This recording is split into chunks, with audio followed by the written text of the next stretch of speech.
نه بیا از اول شروع کنیم. سلام، چطوری؟ سلام.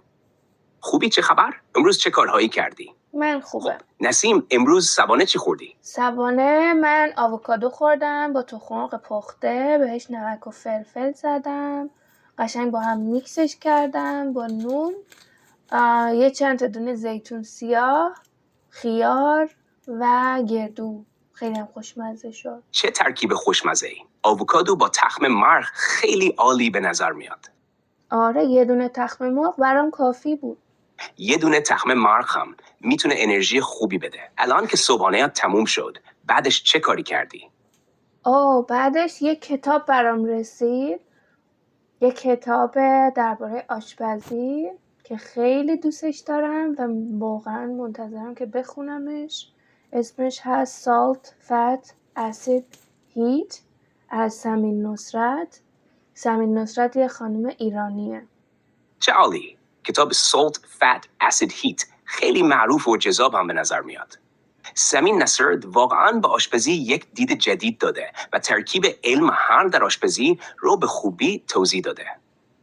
جالبه که از ایلستریشن های زیبا هم میگی، چون این کتاب خیلی جنبه بصری هم داره که خوندنش رو خیلی لذت بخش میکنه. واقعاً رویکرد سمین نصرت متفاوت و جذاب تره. اون ترکیب علم هر آشپزی رو به شکلی جذاب و کاربردی توضیح میده که خیلی میتونه برای آشپزهای خانگی مفید باشه. حالا نسیم، امروز عصرانه چی خوردی؟ امروز برای عصرونه یه شیک پروتئینی درست کردم. آب ریختم و موز، کربادوم زمینی، پودر کاکائو و پودر پروتئین. پودر پروتئین هم بدون مزه و بدون شکره، برای همین با هر ترکیبی میتونم درستش کنم. یه شیک خوشرنگ و خوشمزه شد. خیلی عالیه. ترکیب موز، کرد زمینی و پودر کاکائو با پودر پروتئین بدون طعم قطعاً خیلی خوشمزه و مغزیه. اینطوری میتونی همیشه با مواد مختلف یه اسموتی جدید درست کنی.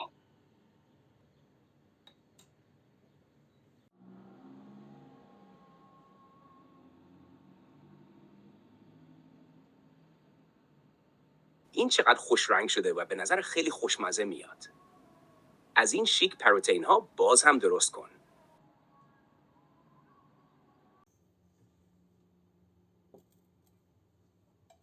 حالا نسیم، امروز شام چی خوردی؟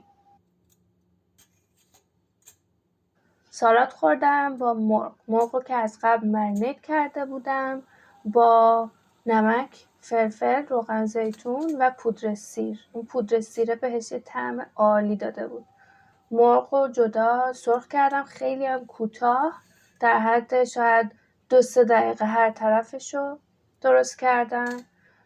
سالاد درست کردم و یکم سبزیجات پخته بخار پز شده. سبزیجات من فلفل قرمز بود و گوجه. روی سالادم دونه هند ریختم و سسم هم با ماست و سرکه سیب و روغن زیتون درست کردم و خیلی خوشمزه شد.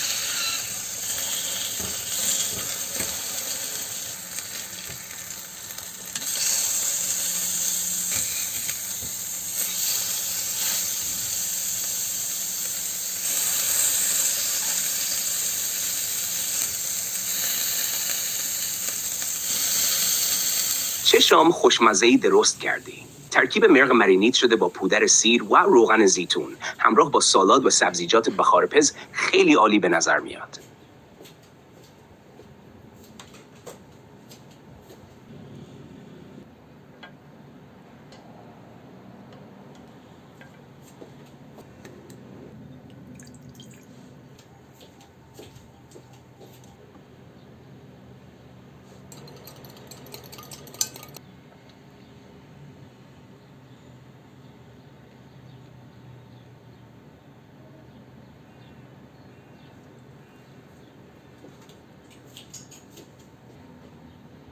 آره، حالا یه داستان انگیزه بخش به من میگی که من ظرفا رو بتونم بشورم؟ همیشه سختی ها و کارهای روزمره مثل شستن ظرف ها میتونن به نظر خواسته کننده بیان، ولی شاید بتونیم از این زاویه بهش نگاه کنیم که هر گام کوچیک میتونه یه پیروزی باشه. حالا تصور کن که وقتی ظرف ها رو میشوری، انگار داری یک کاری رو تمام میکنی. هر بشقاب تمیز که از دستت رد میشه مثل یه دستاورد کوچکه که به تت نشون میده چطور میتونی کارهای روزانه رو با دقت و حوصله انجام بدی. فکر کن که هر کاری که تموم میکنی یک قدم به حس آرامش و نظافت نزدیکتر میشی. به جای اینکه شستن ظرف‌ها رو یک کار خسته کننده ببینی، اینطور بهش نگاه کن که داری به خودت و فضای خونت نظم میدی. خودت رو توی این لحظات آرام و تمرکز پیدا کن و بعد از تموم شدنش حتما حس خوبی از انجام این کار خواهی داشت و شاید اینطور جذابتر بشه. وقتی بشقاب‌ها و لیوان‌ها رو تمیز می‌کنی، مثل اینه که داری فضای زندگیت رو تازه می‌کنی.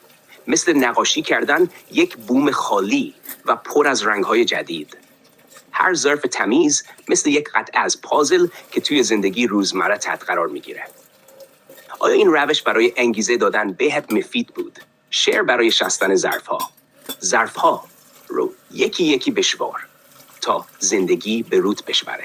در هر قطره نشونه است که تمیزی همیشه بهتره از هر چیز دیگه.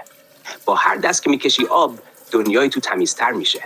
ناب بگذار هر بشقاب بشه دلیل که زندگی با دقت و عشق همیشه زیباست. و دلیل این شعر رو میتونی توی ذهنت تکرار کنی وقتی داری ظرف‌ها رو میشوری. شاید اینطور با حس بهتری به کار ادامه بدی.